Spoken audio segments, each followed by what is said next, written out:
Good evening, everyone. I'm Richard Turner. I'm the Executive Director of the Community Media Center. And along with our partners of the Carroll County Times, it's a pleasure to be here and have you all here this evening for our District 1 Candidates Forum. Tonight, we have a great opportunity to hear from our candidates.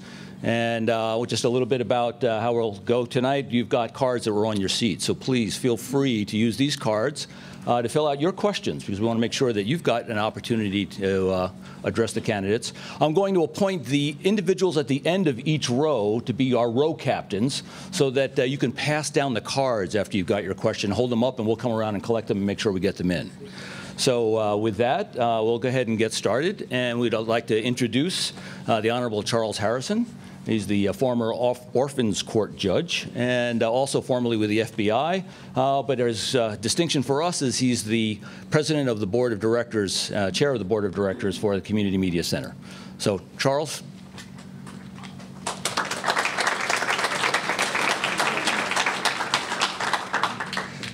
Well, good evening and welcome to the District 1 Commissioners Candidates Forum.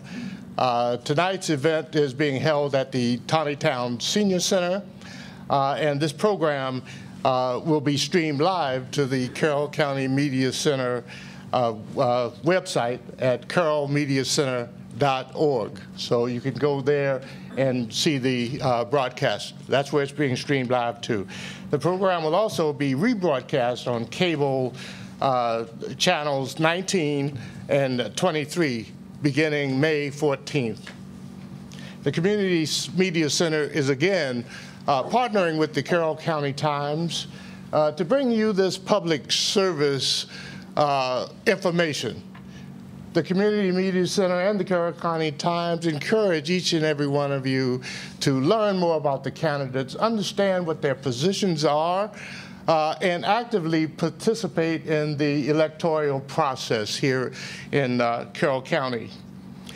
At this time, and without further ado, I will turn the program over to our moderator, Mr. Wayne Carter, editor of the Carroll County Times, who will explain the rules and start the day's activities. Wayne? All right. Thank you, Charles. All right. So as the moderator for this evening, the first thing I'm going to do is introduce both of the candidates, and at that time, each candidate will have 2 minutes for an opening statement. Following the forum introductions, I'll then ask the first question. Each candidate will have 2 minutes to answer the question. Each of you will get a turn to answer it first. All the candidates will answer an identical question. Just to be clear, this isn't a debate. It is an informational forum. At the conclusion of the question period, and before we wrap things up for the evening, each candidate will have 2 minutes to present a summary statement.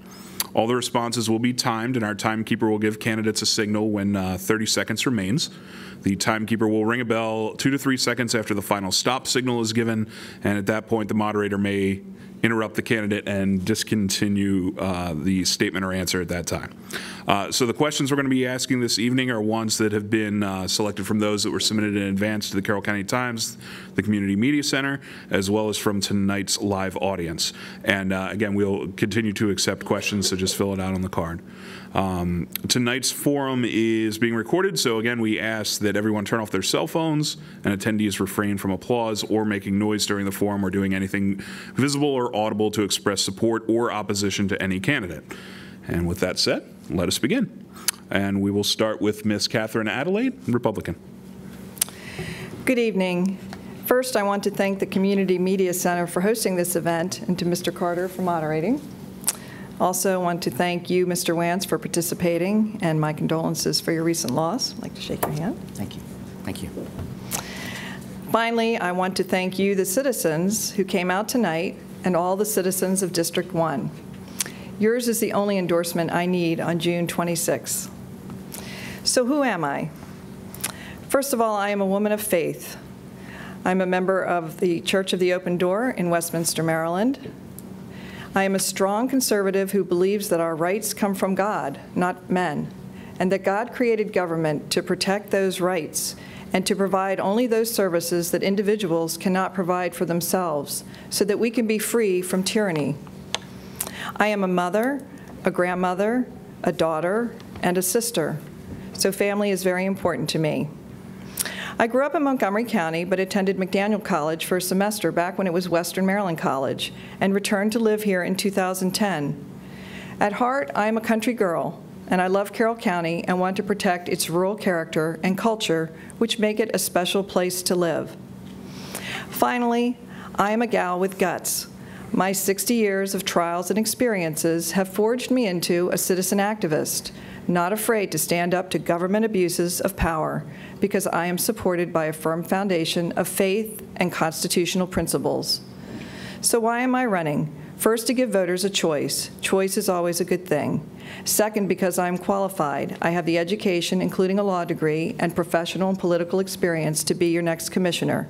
I have been a small business owner for 27 years and hold leadership positions in the Republican Women's Club of Taneytown and the Maryland Federation of Republican Women.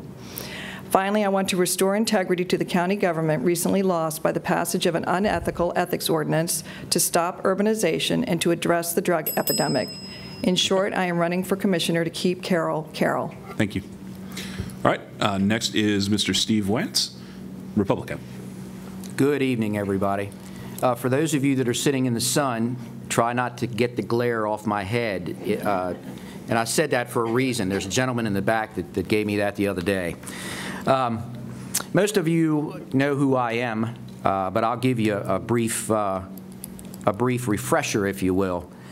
I'm your current District 1 Commissioner, elected in 2012. I'm a lifelong resident of Carroll County, born and raised here, as were my mom and dad, who are in the audience tonight, and instilled the values in me of being a Carroll Countian. I'm retired from the Baltimore County Fire Department, 30-year career there, where I worked my way up through the ranks. And I'm also a proud member of the Pleasant Valley Volunteer Fire Department. I've been a volunteer there, working on my 42nd year.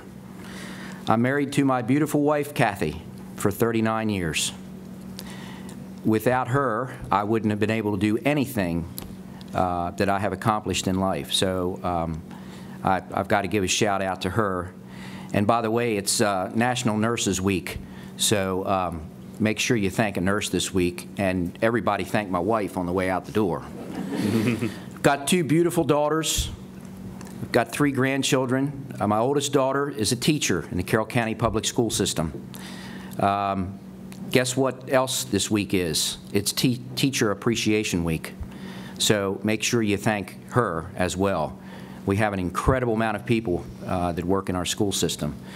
And my youngest daughter, Ashley, got her social degree in social work, and both of them are living and working in Carroll County, and I'm instilling the values that I was instilled with my mom and dad to continue to make sure that Carroll County remains the perfect place that it is. So I want to thank all of you for coming out tonight. This is the first one of these with an incumbent, so this could get interesting tonight. Thank you. All right. So let's see if that's true. We'll start with the first question. And Ms. Adelaide, we'll start with you for this one. What do you believe county government's role should be in combating the opioid epidemic, and what else can be done? Well, one of the reasons I am running is to address the opioid epidemic. I've had a family member who was a victim of the opioid pills and became addicted to heroin. So it is a journey that can only be described as hell. I have a great deal of compassion for the number of people, and really we're at the point where this is touching just about every life, one way or the other. And while I think that we need to address the acute opioid crisis, I propose a comprehensive county-wide drug policy that includes prevention, treatment, and enforcement of gateway drugs, prescription medications, including the opioid pills, and illegal drugs by what I call the 4 Ps: parents, pastors, police, and politicians. In terms of prevention, I think we really need to respect the proper role of God in the family and government. Essentially, almost all addictions have a real spiritual quality to them. And I see a process of just throwing a lot of money at the problem And even apparently there was a, Mr. Wantz had a Not in Carroll program. $1 million went to that, and unfortunately it hadn't been really vetted, and there's no evidence to show that it was effective. And so I think the core thing we're going to have to look at is rehab programs that have a spiritual component to them and get us back to God again.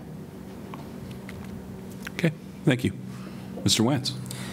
So this is a subject that is near and dear not only to both of us, but everybody in the room and everybody in Carroll and across the state and across the nation.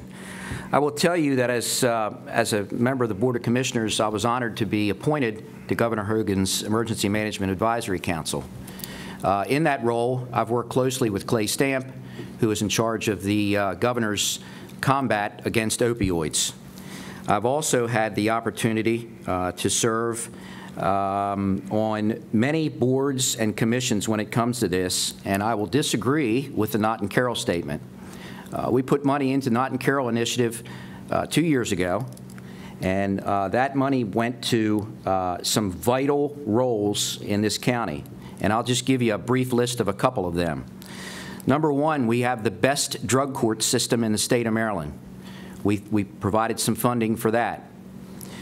We also have the first of its kind state's attorney liaison in the state. Brian DeLeonardo took it upon himself to get someone who actually lived the life and is now passing that information on to folks that are battling this. That's incredible. The sheriff added a rope team, a group of law enforcement officials that are just pointing at the drug enforcement problem.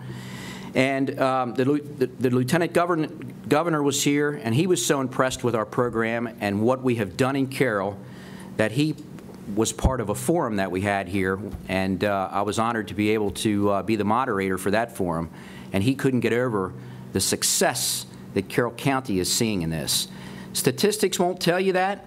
It's hard to measure, but where we really need to continue is to make sure that we look at the strength of our families.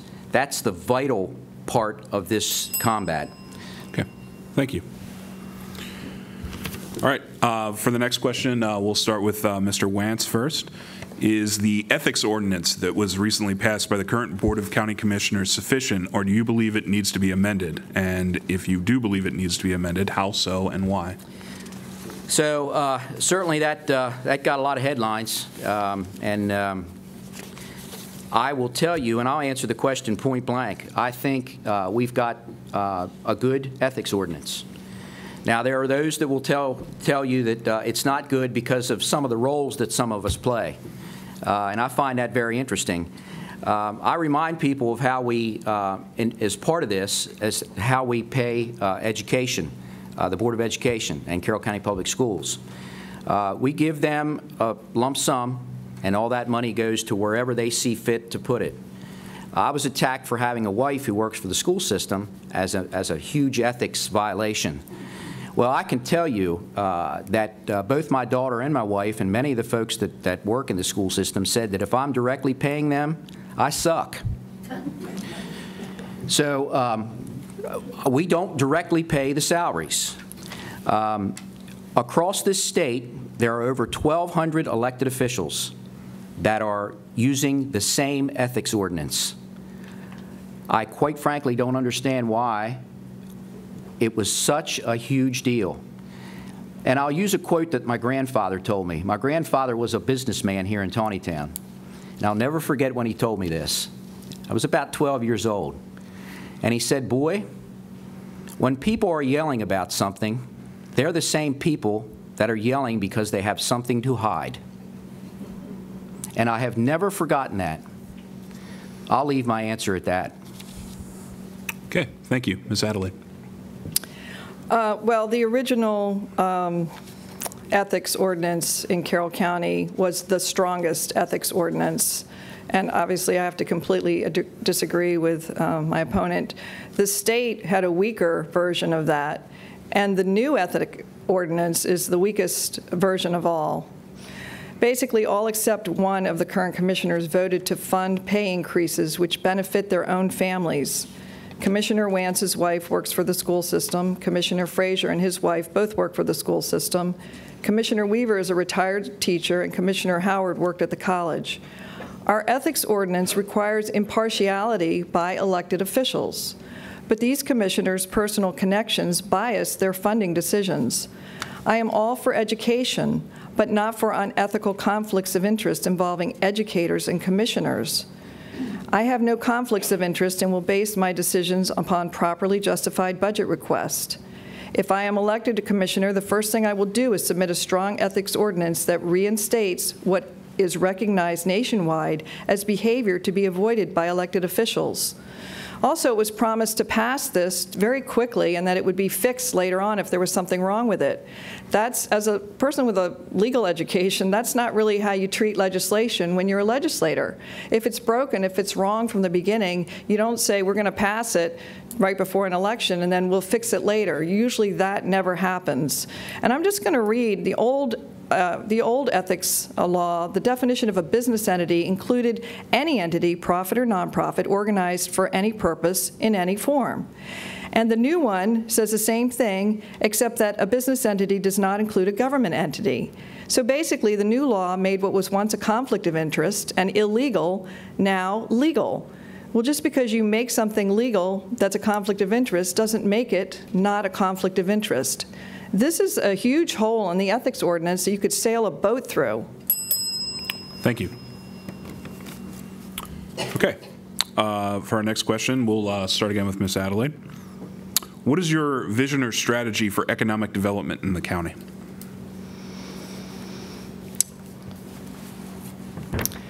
My vision for economic development in the county is to get a control over the out-of-control spending that's going on, and to increase the tax revenue by bringing in high-quality business into the county as long as we put it into the right place so it doesn't interfere with our quality of life. I don't support structural budget imbalances and then want to plug them with cash. That's a Democratic strategy, not a Republican strategy. And I will certainly not rob agricultural preservation and other critical programs. What I know for sure in terms of bringing business into the county, one of the things we need to do is not always, let's bring a whole bunch of business into the county. I think most people who live here and most people who came here are here for a certain quality of life. So this idea of just bringing a lot of business, we want quality business, and the primary business of the county is agriculture, is the farming, especially in District 1. I think people tend to not see when we say business that agriculture is a real bona fide business. It makes food for people. We tend to see, big corporates and all kinds of other types of business. So I think we do need to, I'm a big fan of small business, especially women-owned small business, of which I was one, and that's how I survived as a single mom. Small women-owned businesses are wonderful for women and children, and I just think that we need to focus on our agriculture and our small business to keep our way of life and be very judicial with other forms of business. Okay, thank you. Mr. Wantz. So economic growth and development is one of the key 3 E's that I've been using throughout the last 3.5 years that I've been commissioner. Carroll County enjoys a thriving economic growth and development atmosphere. As a matter of fact, we are the leading county in the state of Maryland in new light manufacturing. We have realized over $282 million in capital investment. We have over $1.5 million of new square footage. Insert Evapco and Penguin Random House here. We have seen over 1,000 new employees in Carroll County. We have a retention rate of over 1,500 employees. All of this contributes to well over $2.5 million in tax dollars. And what does that mean? A consistent tax rate with no tax increases over the last 3 years. I continue to make sure that Carroll County remains open for business, which is Governor Hogan's slogan also, Maryland being open for business. I will also tell you that I support our Career Tech Center. and our Carroll Community College with their work development and workforce development efforts. We also have an incredible Business Employment Resource Center in Carroll County. They had their first, one of their job fairs on Thursday. Over 300 people attended that. So I think we are doing a wonderful job here of balancing economic growth and development. I'm able to serve as your commissioner on the Economic Alliance of Greater Baltimore and also on the Baltimore Metro Council. Both have come out and said what a tremendous job Carroll County is doing. So we also have to make sure that our main streets are supporting small business, and I'm a previous small business owner myself. So everything that we can do to contribute to that and help those folks working with our municipalities is also critically important. Okay, thank you. Question just came in from our audience. Take us back to the ethics law. And Mr. Wantz, we'll start with you with this one. The question was, with respect to the ethics law, should we disqualify anyone from running for county commissioner that has any family members working in the county education system or any other county-funded agency? No, absolutely not. And I'll go a step further with that answer. You know, the message that folks are sending about these incredibly strict ethics laws has me somewhat puzzled. If you want to put somebody in office, and I'll use myself as a for instance, I mean, I was born and raised here. I'm related to a ton of folks. How can you put somebody in office like myself who eats, sleeps, and drinks Carroll, but yet they're not supposed to be involved with anybody that's employed in Carroll County? Does that make sense? I think not. So if there are direct payments being done, then absolutely there should be something done. But in this instance, it makes absolutely no sense to me. I'll tell you, my life's an open book. I'll fill out any ethics ordinance you want me to fill out. When I was growing up here and wanted to build a house, I was working 3 and 4 jobs to be able to make sure I did that. Open book here. But to take somebody with the experience and take somebody who has grown up here and lived their life here and tell them that they can't serve because somebody is working for one of the biggest employers in the county makes absolutely 0 sense. Okay, thank you. Ms. Adelaide. Could you repeat the question, please? Sure. With respect to the ethics law, should we disqualify anyone from running for county commissioner that has any family members working in the county education system or any other county-funded agency? No, that's not really the issue at all about disqualifying a candidate. I'm all for fair and open elections, but the problem is that in your government, the ethics ordinance, the purpose of it was to identify conflicts of interest. And so if this board voted to make what was once a conflict of interest not a conflict of interest anymore, switching the question around to disqualifying every person who's connected to anybody who's in the government is really kind of a moot point. The real issue is, why did the incumbent and several other commissioners not include a government entity as part of a conflict of interest? I mean, the government, it said every other business except for a government entity. And so, for example, Mr. Wantz's wife is a union negotiator with the Board of Education, and then her husband votes directly to fund that budget. That to me is such a glaring conflict of interest. I'm not sure how anybody could miss that point. And why wouldn't the commissioners vote to include a government entity as part of the definition, which was in the old ordinance? That's what made it a stronger ordinance. When it comes to conflict of interest and ethics, you shouldn't have any questions about it.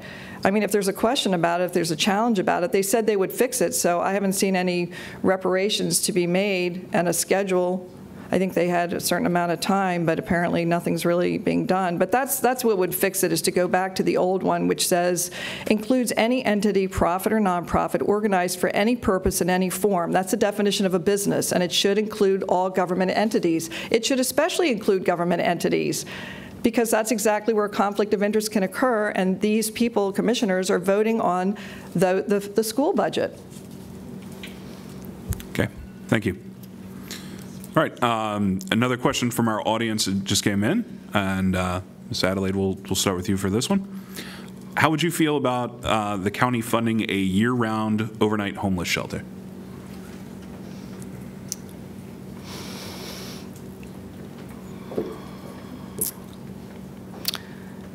Well, I'm concerned with homelessness. Again, with all funding issues, I would always start with, that I'm a Republican and I want to be conservative fiscally, and so there would have to be some kind of cost analysis of the cost. The one thing I wouldn't do to fund did you say for a year? I don't think it had a time frame on it, just said a year-round. Oh, a year-round homeless shelter. Is I would certainly make sure not to take money out of ag preservation to do that. But if it was possible, if it was fiscally responsible, if it was presented in a budget and could be accounted for, then I don't think I would oppose it. Okay, thank you. Mr. Wantz. Read the first part of that again, Wayne. Sure.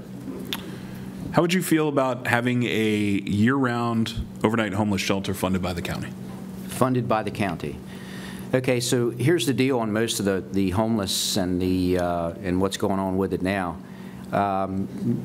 We have about 11 major nonprofits in the county, one of them being the Human Services Program.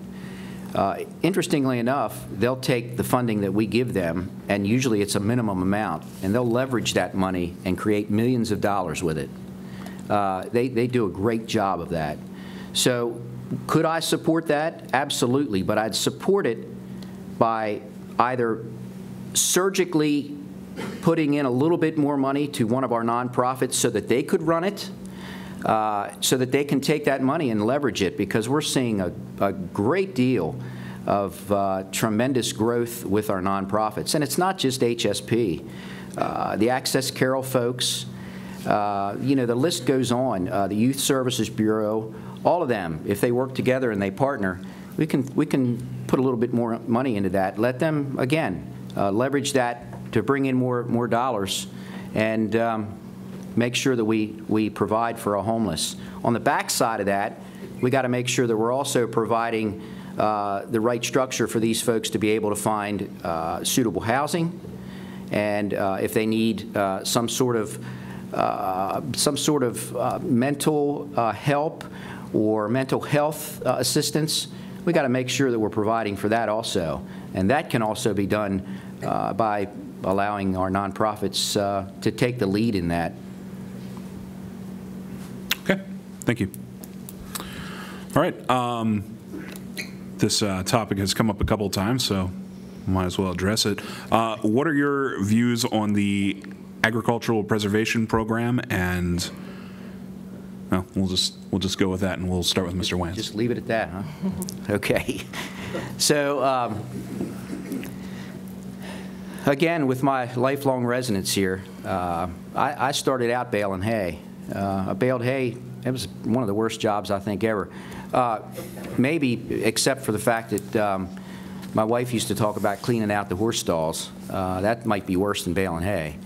I am a big ag preservation proponent.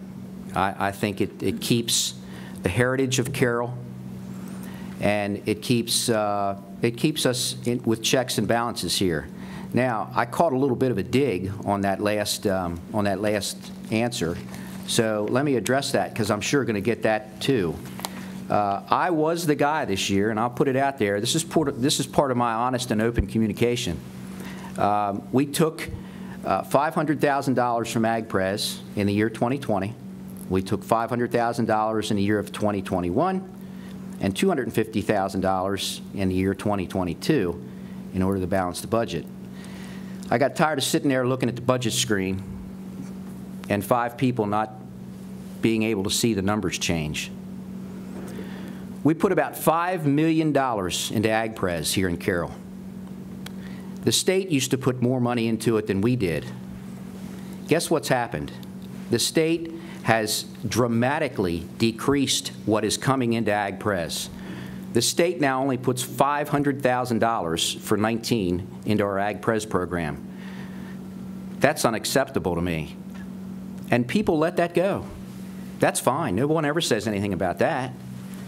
But I think by removing just a little bit of that and balancing our budget on important priorities like school resource officers and public safety and education and economic growth, that a little bit out of there goes a long way.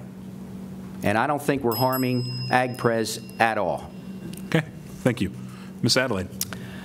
Well, and if you buy that, he's going to sell you some land in China. That is absolutely outrageous, and it's deceptive. The agricultural preservation is the cornerstone of preserving Carroll County as an agricultural. It's why people want to live here. I think it's absolutely horrendous that $1.25 million was removed to balance a budget. It begs the question, what happened with the budget? Why was there so much spending that a commissioner basically had to, and there was some that held out, had to, rob ag culture? Well, the article here says that Mr. Wantz either needed to pull from agricultural preservation and count on tax money, because that wasn't the only thing. There was additional tax revenue that citizens were entitled to get back. That's gone. Or move ahead and take away from spending in order to move ahead. Okay, taking away from spending in the world of Republicans, that's a good thing. Republicans are not supposed to be about spending, spending, and spending, and creating such a budget disaster and a crisis that you have to pull from the sacred cow of Carroll County, which is AgPres. That's a Democratic tactic, is to spend, spend, spend, get to the end, don't have a balanced budget, and pull 3 years of money out. We want to be at 100%, 100,000, we're at 70,000. Those are real financial obligations that we have made. Those are ongoing for many, many years. So this little rob Peter to pay Paul is not a sound fiscal policy. It's not a sound Republican policy. And I can see why a lot of citizens would be upset with it. It's not something I will ever do. I will not raise your taxes, and I will never take a dime out of AgPres for any reason. We will find another way to fix whatever the problem is going to be. Okay, thank you. With that in mind, kind of a follow-up question, do you believe that the existing revenues being generated are sufficient to effectively cover the necessary expenditures in Carroll County? And if not, how would you propose generating more revenue? And if yes, do you approve of the current distribution of county revenues? And we'll start with Ms. Adelaide. Sorry, you're going to have to, can you read that for me again? Sure. Do you believe the existing revenues being generated are sufficient to effectively cover necessary expenditures in Carroll County? And if not, how would you propose generating more revenue? And if yes, do you approve of the current distribution of county revenue? Okay, well, clearly the existing revenues are not enough to cover the expenses. Otherwise, I wouldn't have read this ag preservation attempt that happened, actually. And the way to increase revenues is to cut spending and lower taxes. And we could also increase the tax base by selling surplus county property. It's really, I get a little suspicious when I see governments start to buy a lot of property. In America, we want citizens to own property, not the government. That's called communism. That's what they do in China, to buy up all the property and the citizens don't have the property. So it's my understanding that we're sitting on a boatload of reserve property that should be sold to private buyers, and that would open up the tax base again. But the main thing is to just stop spending so much money, and so we don't end up robbing ag pres and raising taxes. We're in a situation where your taxes are going to go up. And as your commissioner, my first commitment is to not raise taxes. And I think when you take that stand, and I've said this before, as long as citizens tolerate their government dumping their problems onto them, they're there to solve the problems, not dump it back on your shoulders through higher taxes. So until you take a stand and say you will not rob ag preservation, you will not raise our taxes, then guess what? And you elect people that have to do it and you hold it to them, they have to find the answers. Because as long as government can pass that cost onto you, the taxpayers, there is no incentive for them to dig deeper to find real solutions to these problems. And so we grow the problem, and then we grow the government. And then the problem gets worse, and we grow the government some more. This is a Democratic liberal policy, not a Republican policy. And this is a Republican primary. Okay. Thank you. Mr. Wantz. I'd love to know where that boatload of property is. One of the things that we do here in Carroll that no other jurisdiction, with the exception of maybe one, is balance a 6-year budget. Now, what does that mean?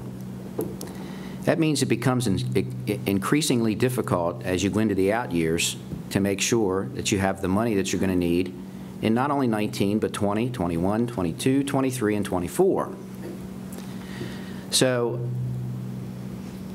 what it also does is gives you checks and balances and make sure that you have the needed revenue for the needed expenditures.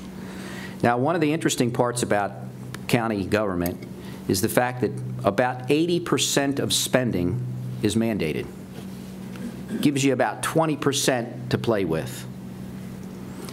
So when you deal with those numbers, and the other thing that always folks forget about is the fact that before the agencies and the departments and everybody else comes to us, they've already met with our budget folks and our budget analysts. We've got some of the best in the land. And our budget is typically increased over those years. What we see and what you see on TV is the fact that they want more and they need more.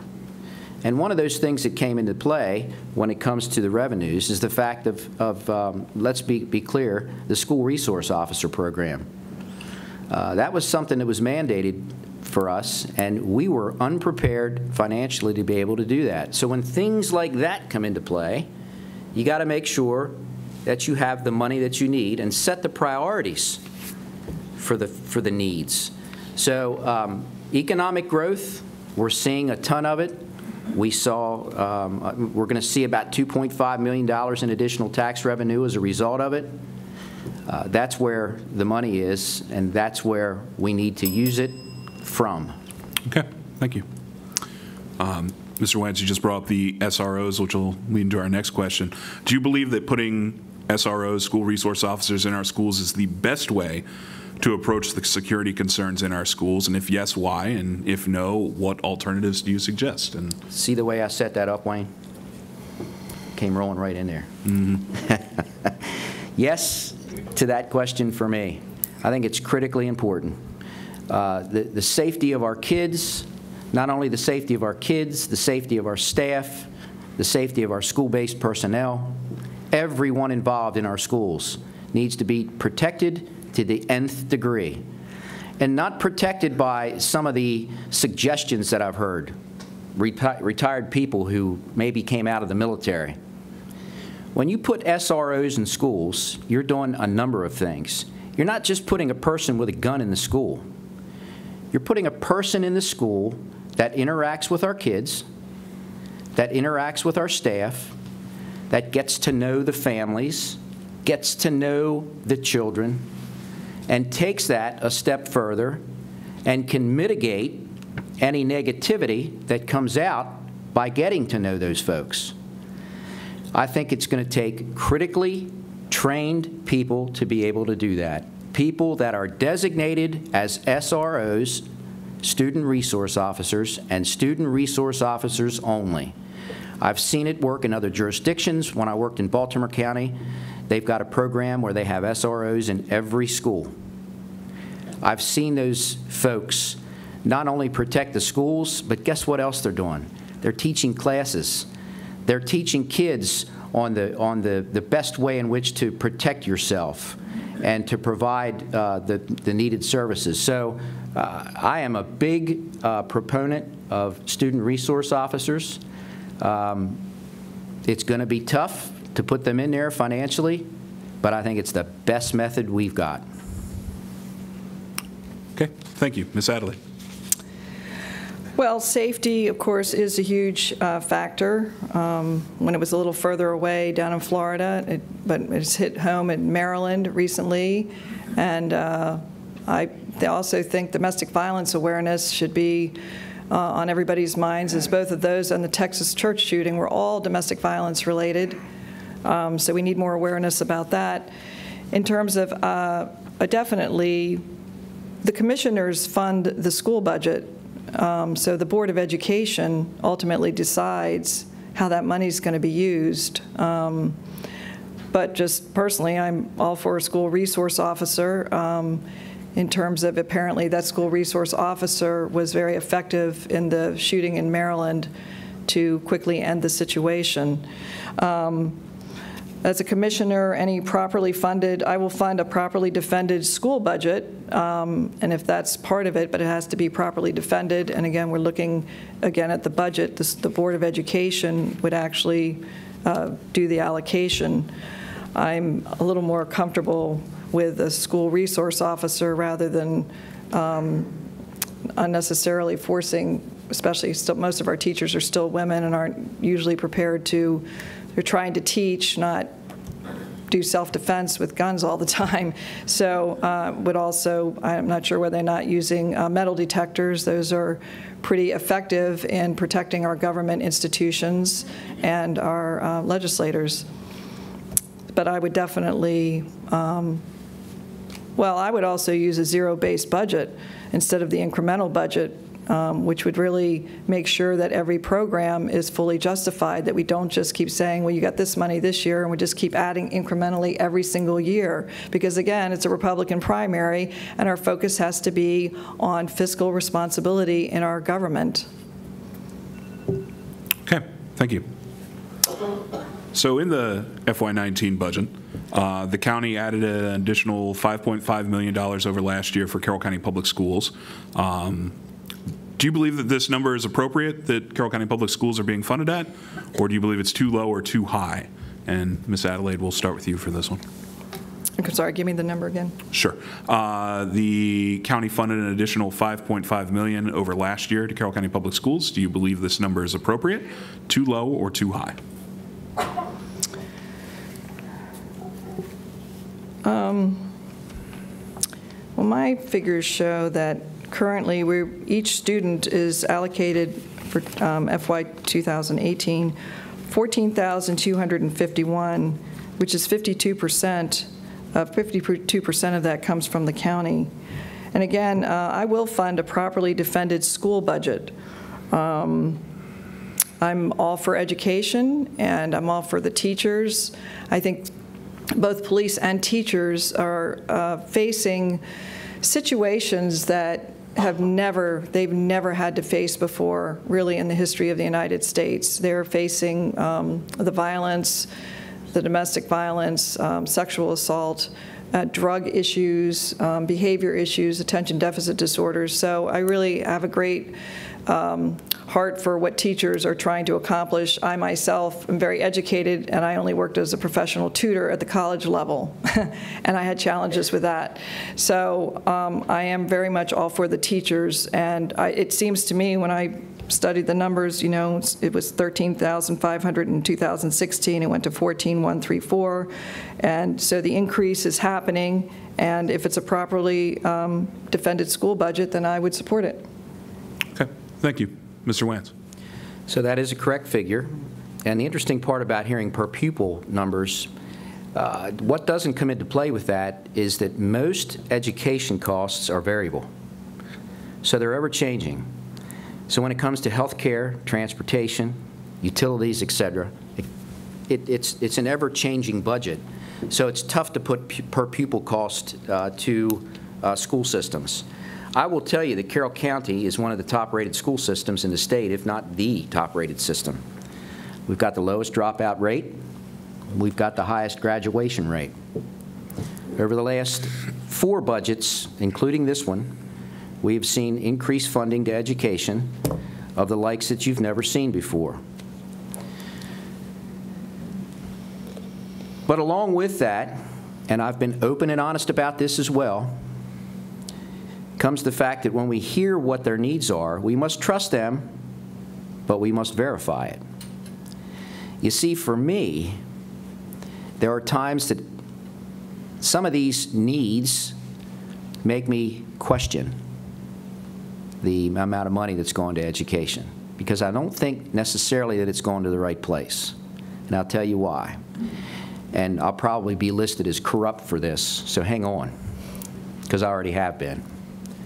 I think it's critically important to make sure that funding's going to our school-based personnel. That includes putting psychologists back in our schools to make sure that health is taken care of, mental health.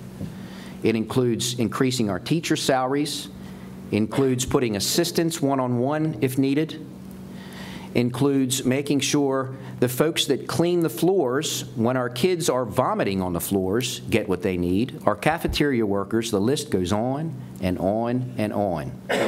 Some of those things go to supervisory positions. I think it should stay with school-based personnel. Okay. Thank you.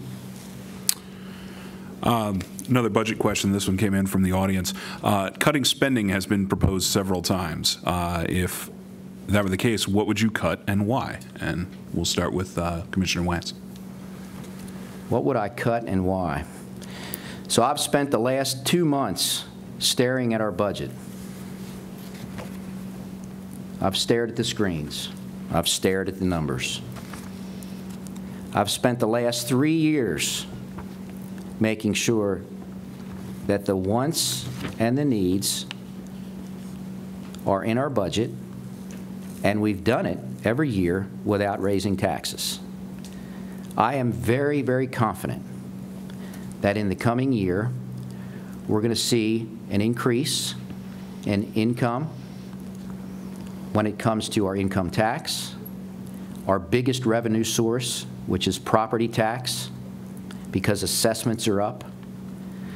I truly do believe that we're going to see the state, if they can reach across the aisle finally, come up with a method of giving some of the money that they're going to see from the windfall of the federal tax cuts given back to the counties and the jurisdictions.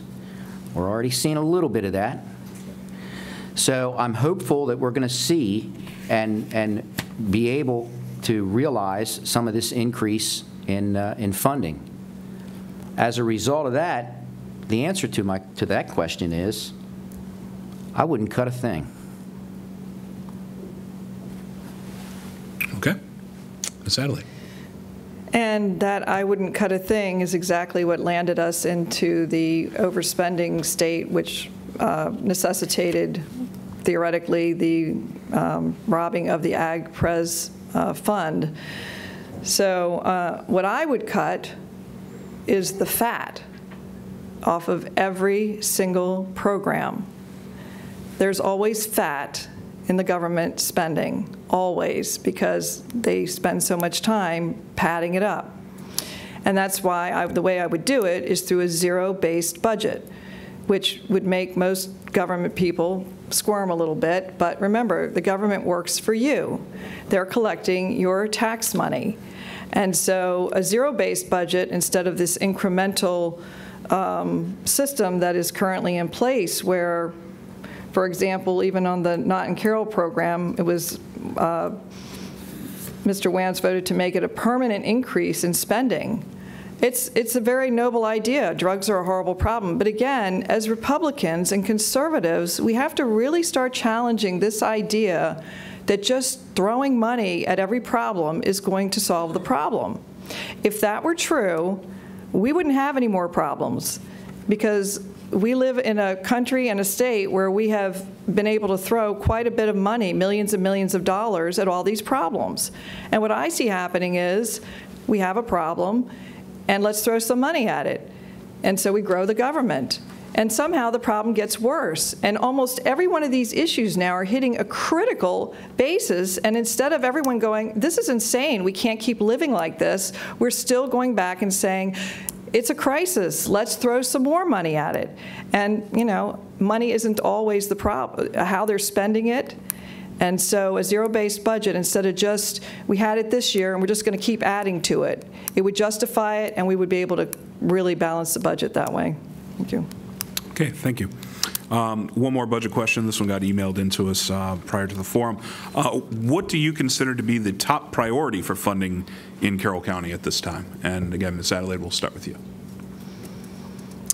The top priority for funding in the county.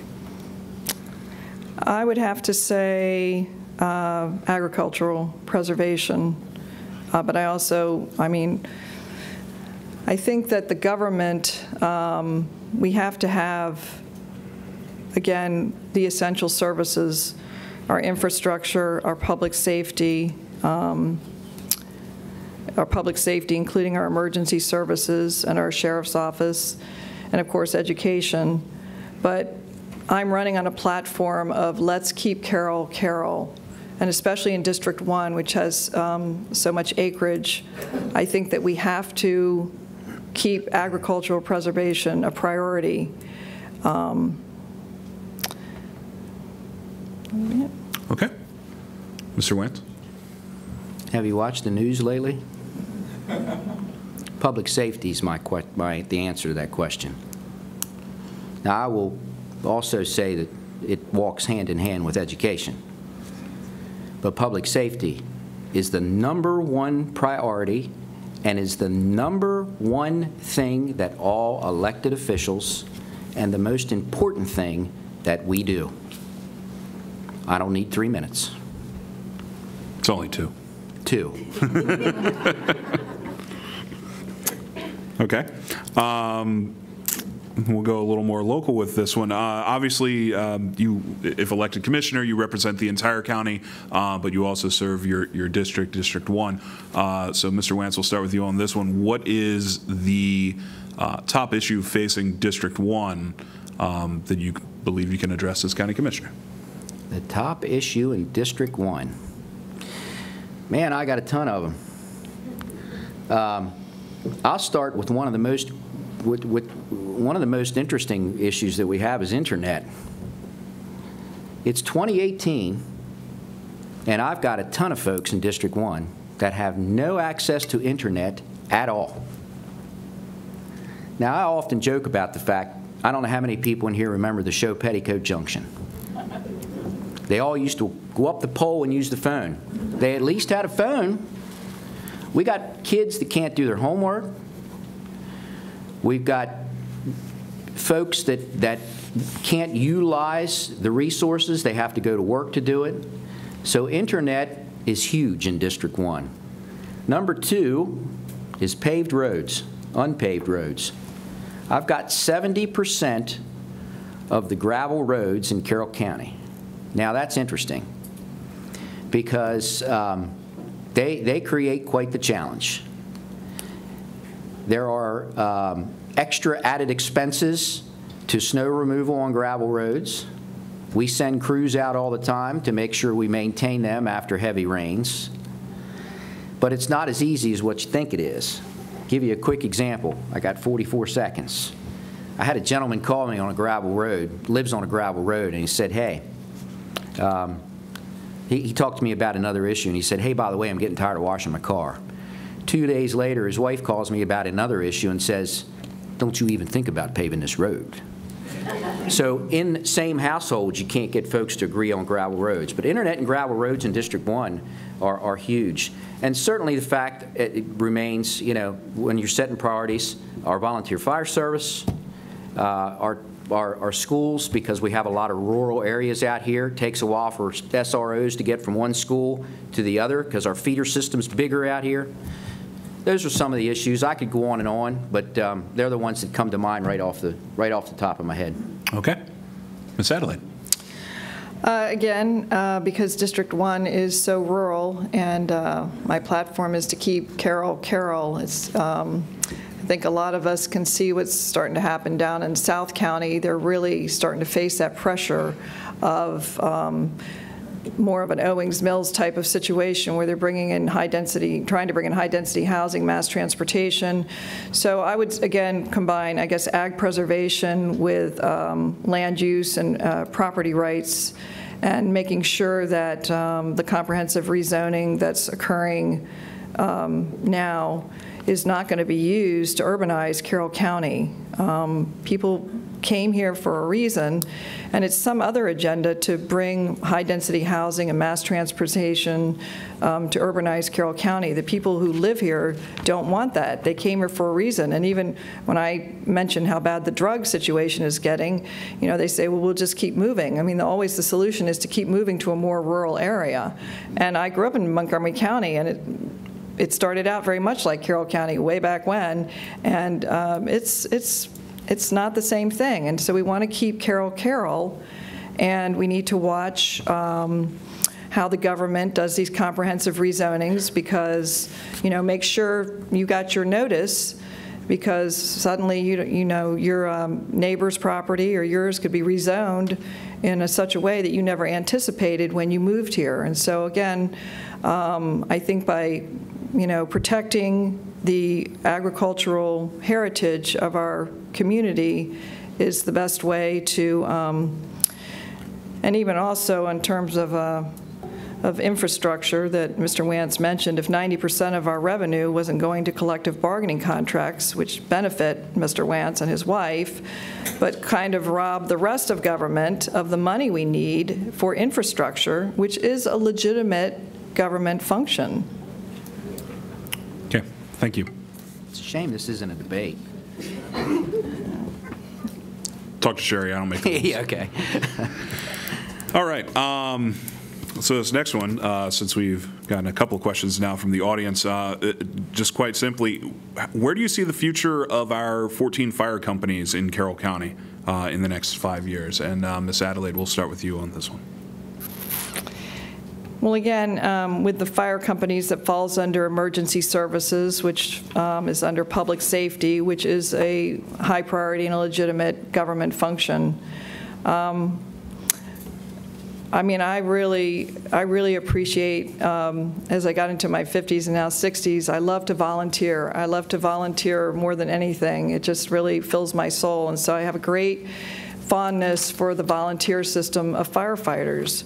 There's something intangible about volunteering that they bring to the community. They literally, just like churches do.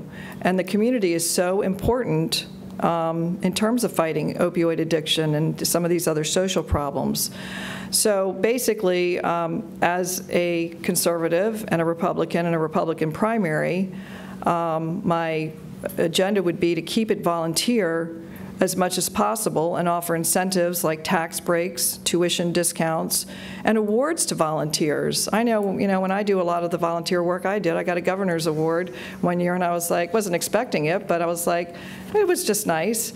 So that kind of thing. And I think we really need to focus on recruiting young people to volunteer. And I feel like I'm a good example of that, because I'm not young anymore, and I have the energy often of people who are half my age, and sometimes they get inspired. They go, she can do it, I'll volunteer too. And it really is fun to volunteer. I think the recruiting effort is not being made because, again, it's a push to have the government take over another essential service. I am totally against this, except for extremely measured intervention only. Because if the government takes it over, like so many government services, I think the quality is going to go down, and you're taking away a valuable, intangible benefit that the volunteer fire service brings to us. Okay, thank you. Mr. Wantz. I need more than 2 minutes on this one, Wayne. No. Let's be clear about something, folks. The government's not taking over the fire service. The reason we're looking at this is because the volunteers came to us and said, we got a problem. I'll tell you how the fire service works. It's based on call volume and response performance. So let's address that real quick. There's a thing called Chapter 156, Adequate Public Facilities and Concurrency Management. It's used all across the nation. Adequate response, later no responses, less than 15%, adequate. No responses less than 4%, adequate. If you get to the 15 and the 4% and you're approaching them, it's getting to be a little bit critical. You get above those numbers, we got a problem. We're already paying EMS. The county is supplementing some of that. We're also using ambulance billing to be able to do that. What we need to do in Carroll is create a combination system, one that complements our volunteer fire service but doesn't compete. We'll keep the 14 volunteer fire companies where they are. They're the hubs of our communities. I know it for a fact. I've been doing it for 42 and a half years. The oyster roasts, the bingos, and everything else, where folks go, that's where they need to stay. But we must infuse boots on the ground. You know it takes about 300 hours to even think about riding a fire engine now? Get a young person and tell them you're going to send them to school Tuesdays and Thursdays and most weekends, and they're raising a family. That's why we're having trouble with volunteers. It's tough to find people to run into a burning building when everybody else is running out and not get paid for it. We have got to create a combination system that complements but doesn't compete with our volunteer fire system. Man, I wish I had about 5 more minutes on that one. All right. All right, Mr. Wantz, we'll start with you on this one. And the question simply, do you oppose any new construction so long as the county has vacant buildings in its inventory, and why? Do I oppose? Say that again, Wayne. Do you oppose any new construction so long as the county has vacant buildings in its inventory? Where's that one going? North Carroll? Sure. So, Carroll County Public Schools, let's get the elephant in the room out right while we're here, because that's what we're talking about here. The answer to the question is it's based on the cost and what it costs to put these buildings up. Now, I will tell you that North Carroll, when it was built back in the 60s, was built terribly. It's a terrible building. I think they put a ventilation system in that was invented by cavemen. It's tough when you have to open up various vents in order to get the air to go through it. But with that being said, there's an awful lot of folks that really think highly of that building. But the problem is, it's going to cost about $106 million in order to get the folks in there. And we just don't have that kind of money. We had staff, and I always talk about our staff all the time because we've got the best staff anywhere, and I can tell you that for a fact. I serve on Maryland's Association of Counties Legislative Committee, and I talk to my peers and colleagues all the time. We got a staff that's unbelievable here. They ran the numbers. We can build a new building for about $40 million on property that we own. I guess it would be part of that boatload of property that we own. Or we can move people into North Carroll High School for $106 million. Now, you folks do the math. If we could get Hampstead, and I think they're getting there, to change a little bit of the mindset over there as to the zoning, if we can put folks in there and lease that building and make it a revenue source, we're golden. That's the key. I wouldn't build buildings if we have excess unless it makes financial sense. All right. Thank you. Ms. Adelaide. So when you say oppose new construction, you mean construction by, or I guess whoever asked the question. I'm a professional permit expediter, so when I hear new construction, it's usually private, but I assume the person who asked this means, do I oppose new construction by Carroll County government? Funded by the county, yes. Funded by the county, as long as the county has vacant buildings. Well, it seems that, again, Mr. Wantz has done the cost analysis on it. Well, I didn't, staff did. or somebody did a cost analysis on it. So I would always, again, start with, you know, the budget and the cost analysis and what's going to be the most feasible. But we certainly can't afford to be closing down schools and then just having them sit there and have the carrying cost of, I think, $50,000 to $60,000 a month without being able to generate any kind of revenue. So they either need to be leased or torn down so that the private sector can build a new building that can generate a tax base. Okay, thank you. I think last question, and then we'll go to our closing statements. So Ms. Adelaide, we'll start with you on this one. In your opinion, has the switch from a 3-commissioner Board of Commissioners elected at large to a 5-commissioner board elected by district encumbered the governing process by creating partisanship? Read it to me one more time. Sure. In your opinion, has the switch from the 3-commissioner board elected at large to a 5-commissioner board elected by district encumbered the governing process by creating partisanship?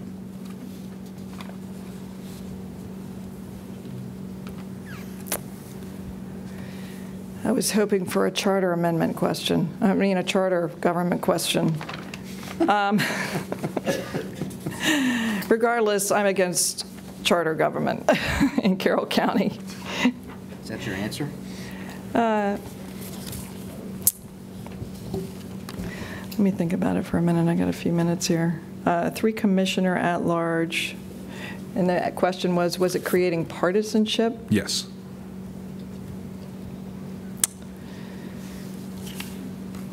I'm not sure how to answer that question. I don't know if it would, but I am against charter government.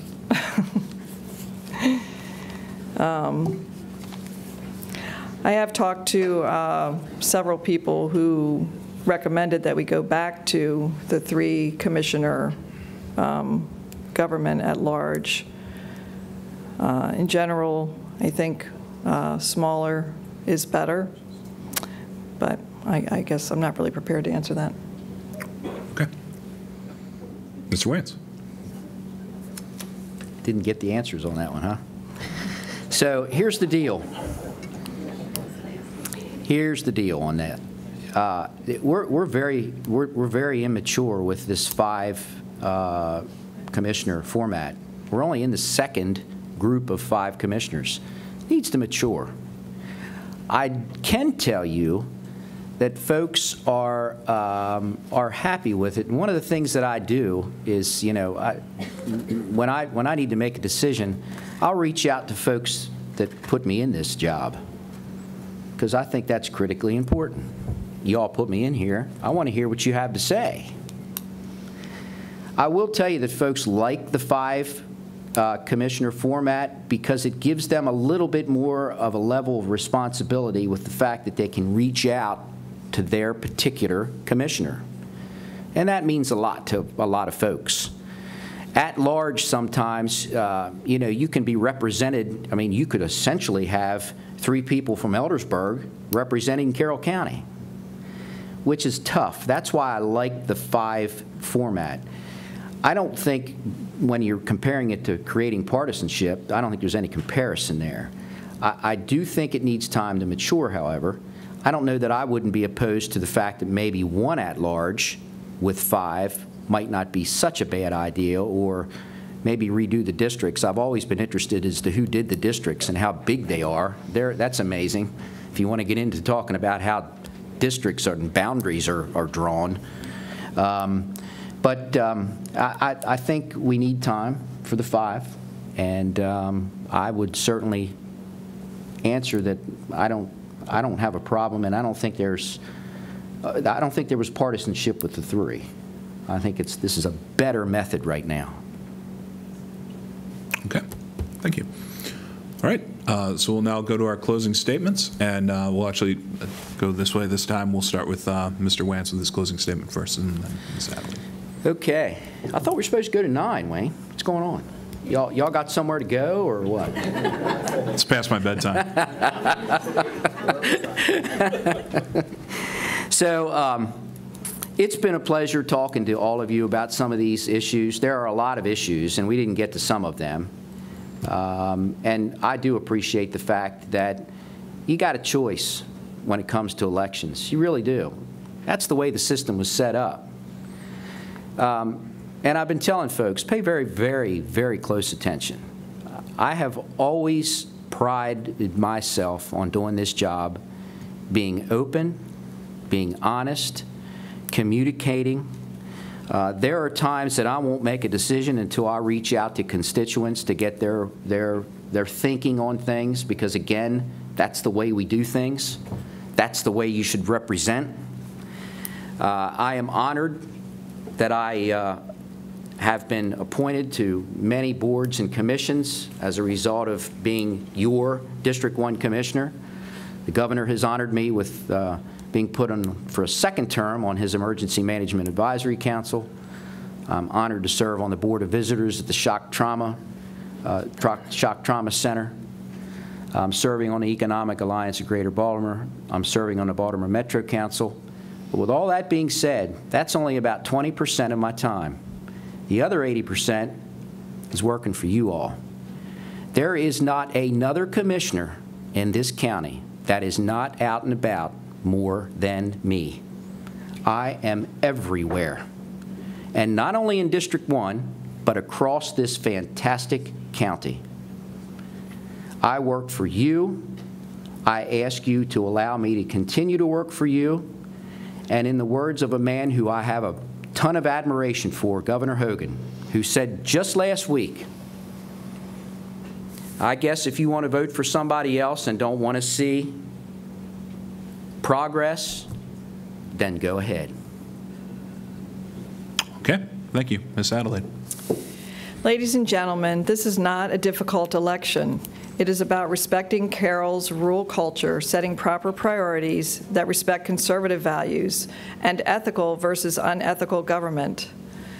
So Mr. Wantz can be all over the place, but if he's voting unethically on ethics legislation, I'm not sure why citizens would want him to be in there for another term.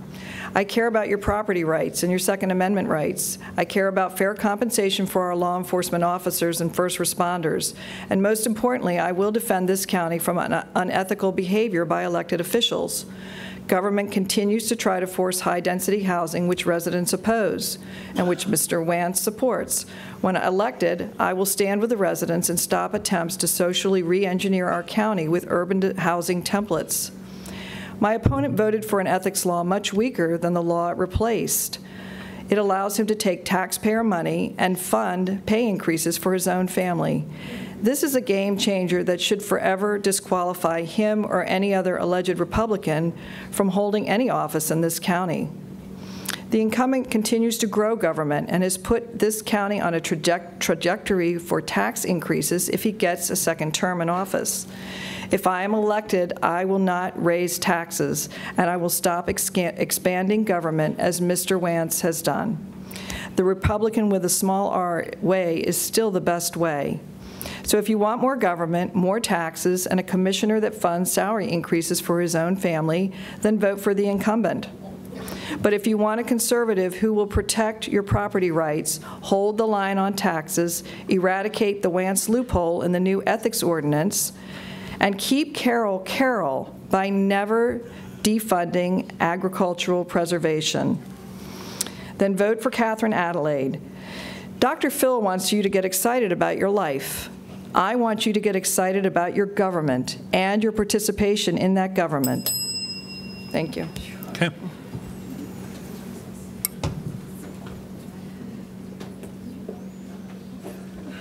Well, I just want to take this opportunity to thank these candidates for coming today.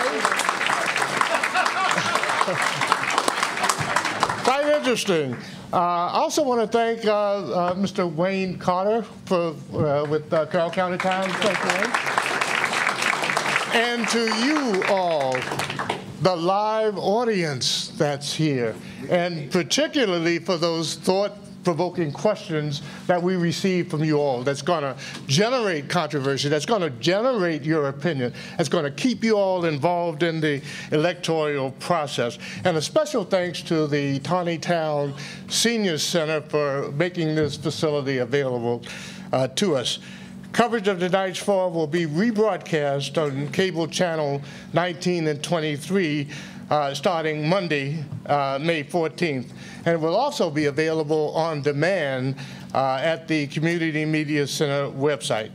Now, before we leave, I'd just, again, like to encourage everyone to register to vote prior to the June 5th deadline. Okay? You know, voting is not just a right. It's a responsibility. So, and every vote counts. So please take time to learn more about the candidates who are running in the 2018 primary, and to be sure to get out and vote on June the 26th. Listen, thank you all tonight for being such a wonderful audience, and good night.